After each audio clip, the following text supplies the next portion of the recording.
Alright, so you can see here I've done a little fiberglass rosin.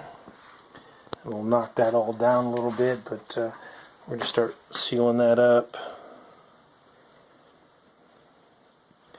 So I made it a little bit bigger than the patch. You can see the white stuff was the marine sealer. And then of course there was still a hole here and a hole down here.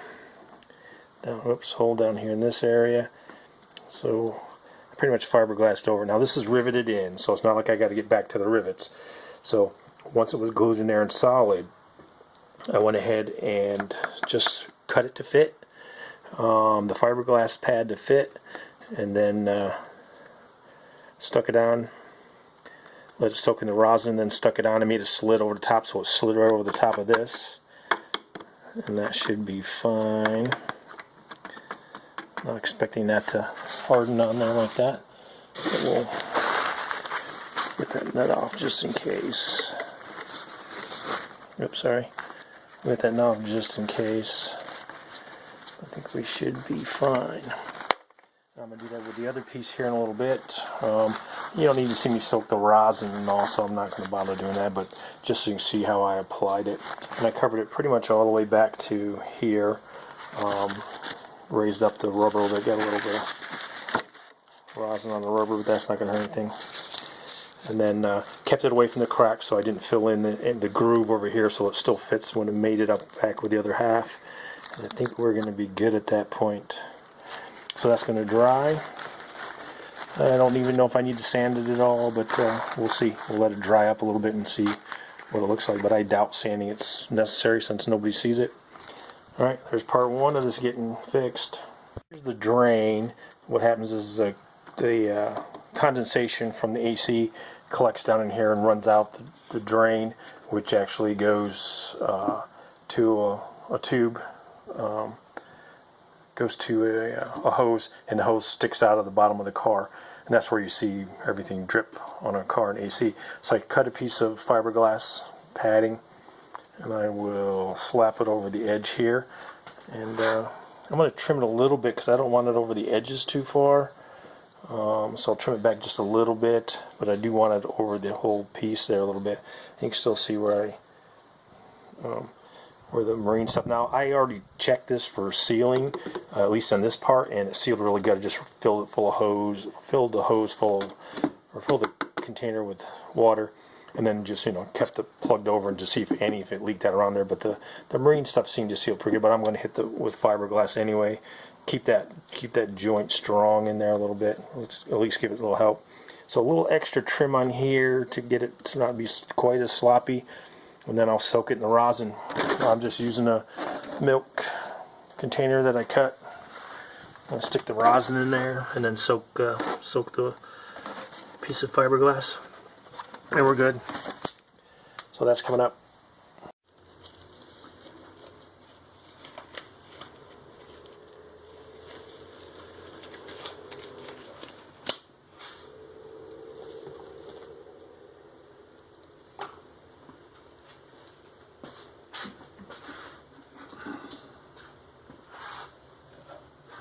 Alright, so I already poured the rosin in here.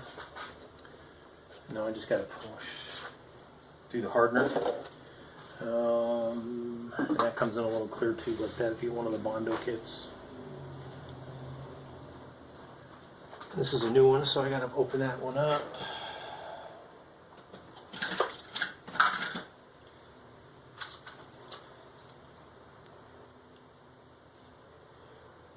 Squeezing it all over the place.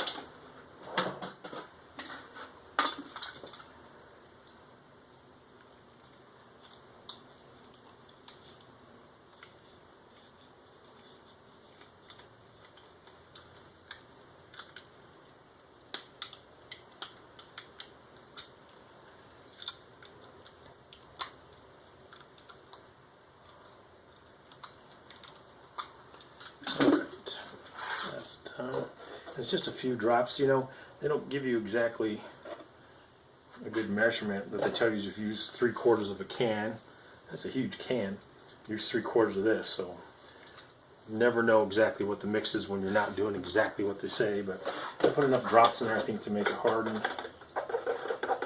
And again, you you haul out space. And by the way, just from practical purposes, don't use the Tupperware in the house.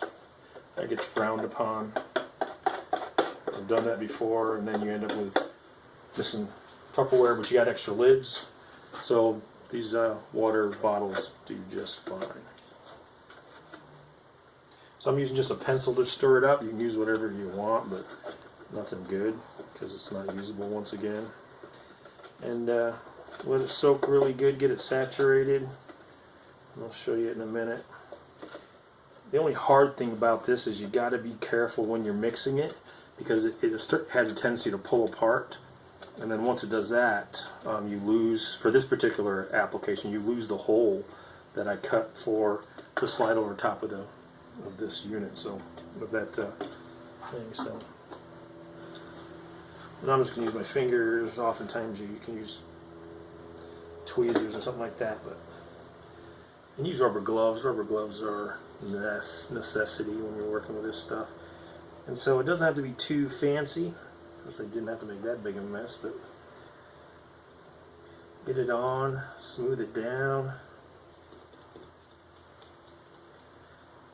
Again, I don't want the hole plugged, but that doesn't seem to be a problem at this point.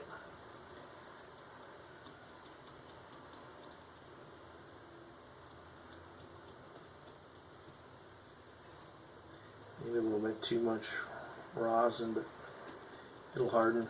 It doesn't matter if it runs on this particular application, because hey, it's up underneath the dash. Nobody's going to see it. I just want to make sure it doesn't run and get on anything that needs to be working. Of course, that's what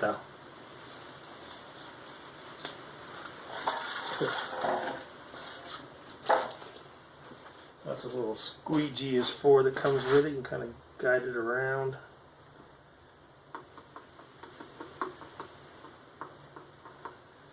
A little bit down here on the side that I don't necessarily want.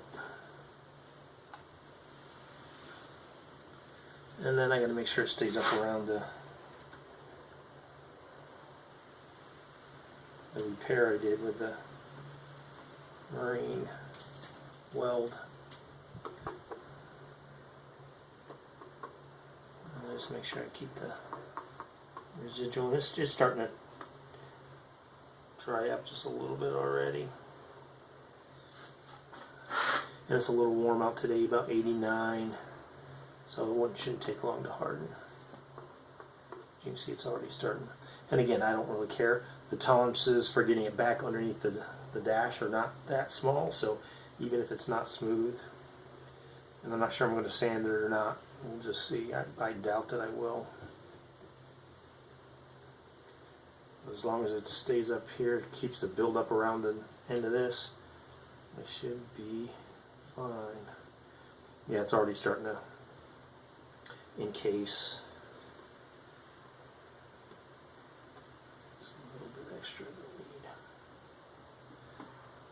Alright, now I don't know if anybody really does this in the real world, but it's happening now.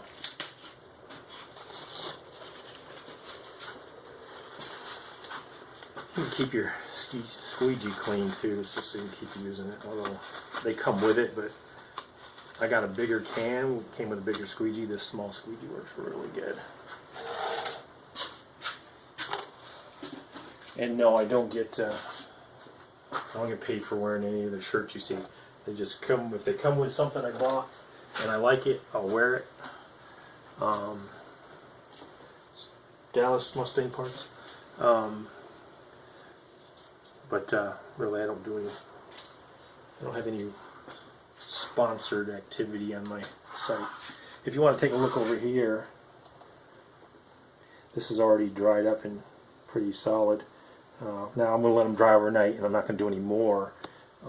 There's 2 more spots on this one I need to do, but it's going to have to just stay like it is for the night.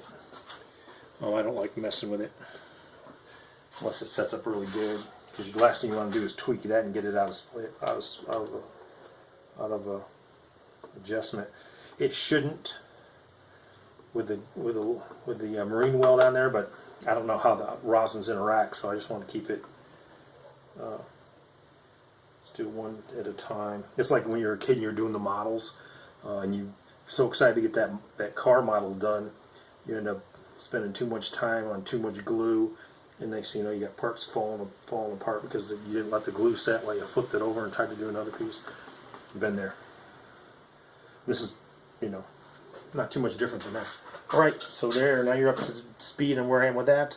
I'll probably do the other two spots tomorrow. There's two on this one that need to be done, and I think that's it. There's one big side where the I don't know if you can see that, but I don't want to adjust it too much. Where the other bolt goes through the firewall, that brace, and then there's a small crack which you would have seen, which will be posted up here before this is. You'll see the crack that I got fixed, and so that'll be coming up. All right. Well, thanks for watching.